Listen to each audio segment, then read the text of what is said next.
Now, some of the techniques that is used to analyze DNA and RNA are limited by the very small amount of testing nucleic acid that is available to them.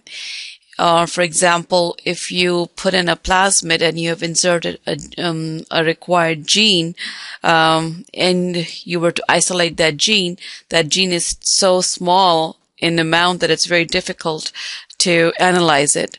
This problem was largely solved by the invention of a simple, very simple process which amplifies the DNA, and this is called as PCR.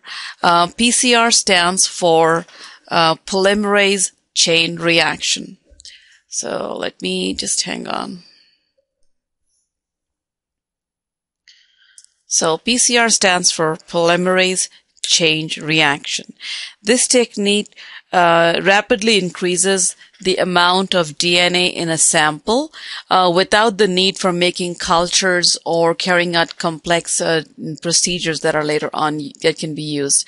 The process is very simple, and it is very effective in even detecting a small cancer gene in an infected gene segment.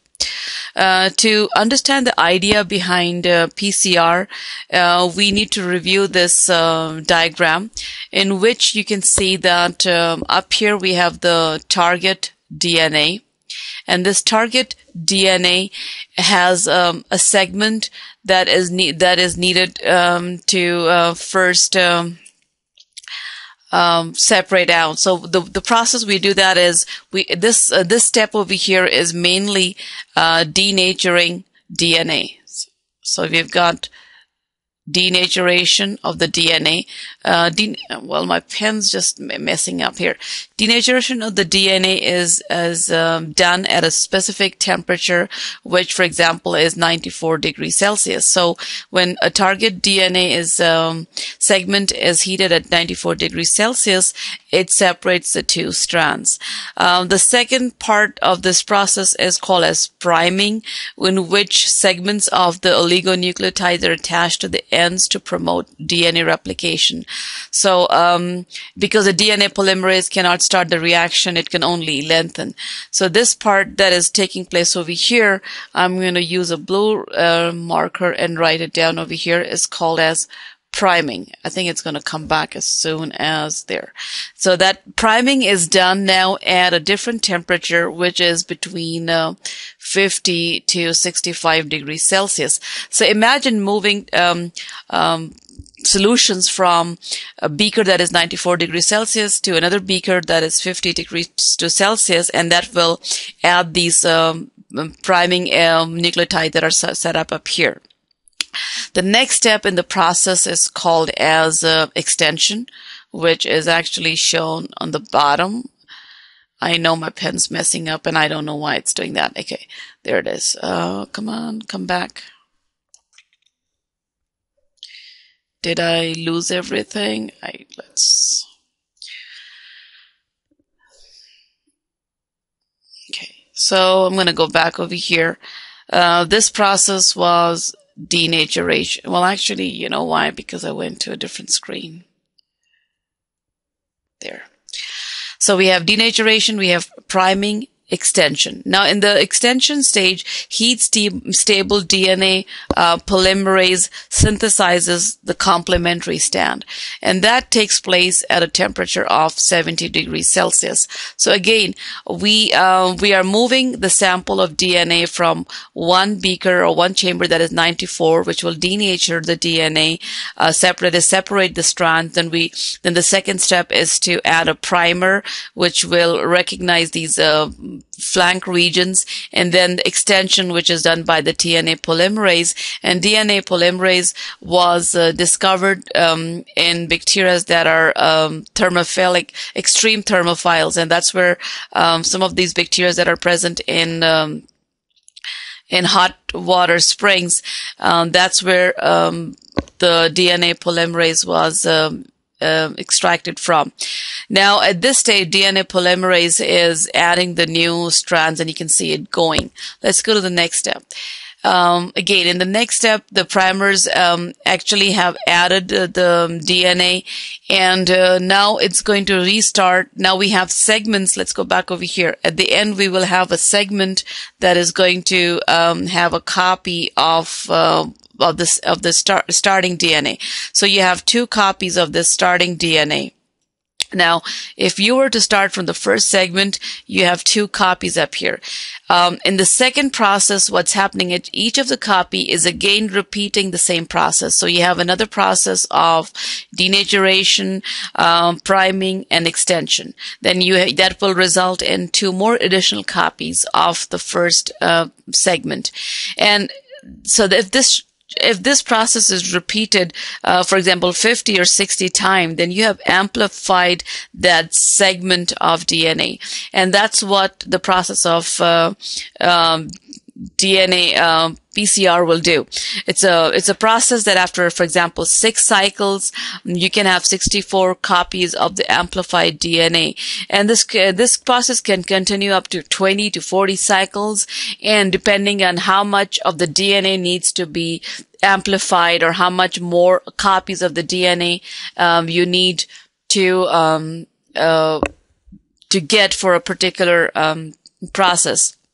So keep in mind, to keep the DNA separated, the process must be carried out at a relatively higher temperature, and this necessity then uses the special enzyme, which is the DNA polymerase, that is isolated from thermophilic bacteria. Examples of these enzymes are, for example, the one that's given to you. It's actually not a C, it's a Q, TAC. I'm going to write it over here. It's a TAC, TAQ, and TAQ polymerase is obtained from Thermus aquatics, which is which is a bacteria that's present in very high extreme conditions of very high elevated temperature. This enzyme has also been isolated from other thermophilic organisms, and it actually remains active at that high elevated temperatures, and that is what PCR is using. So the PCR technique operates by repeatedly cycling of the 3 basic steps of denaturation, priming, and extension. So if you can drill this down, the 3 process: DNA denaturation, priming, and extension, that will give you the process. Again, I will repeat, denaturation is the first step that involves heating target DNA to 94 degrees Celsius to separate it into 2 strands. Next, the system is cooled to between 50 to 65 degrees Celsius, and that depends on the exact nucleotide sequence of the primer. Primers are these extensions that are added in a concentrated fashion to the complementary strands of DNA, and this reaction pretty much prepares the 2 strands now called as the amplicons, or for synthesis.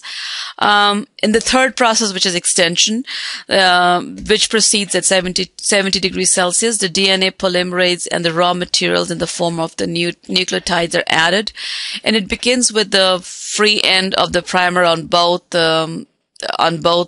here is a primer here and there is a primer here, and the polymerase extends the molecules by adding the appropriate nucleotides and proceeds to complete 2 DNA strands. And I would recommend you watch a PCR animation on this too. Once the PCR is completed, the amplified DNA can be analyzed by many techniques that we will discuss later, or in other biotechnology chapters. You have studied those. What is the purpose of studying detecting the small amount of DNA? Here is a list of different roles that you can use the PCR for. You can detect small amount of DNA. Can you think of examples? For example, in forensic science, if you want to determine the cause of a victim's specimen, or who was the victim, who, for example, murdered the victim. If you look at the blood sample or some fluid sample and you want some target personnel, and you can use it for forensics. You can use it for infectious agents. That is, the cause of a certain infection can be determined by this process, because you can extract the small amount of DNA and find out what caused it. It was tremendously used in the Human Genome Project. Here is an example of taxonomy and systematic studies. That is, you can determine the relationships between different organisms using, or if actually creating a family tree of RNA sequences from different organisms, and create the links that they may have.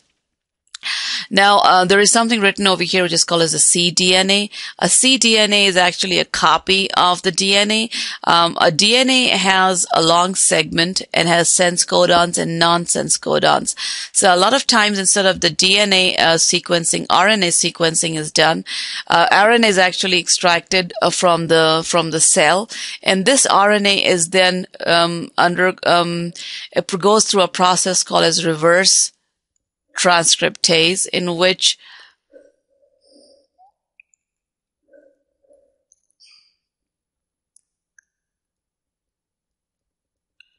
a reverse transcriptase is the process in which a DNA copy is made from an RNA, and this DNA copy is actually a segment of the DNA.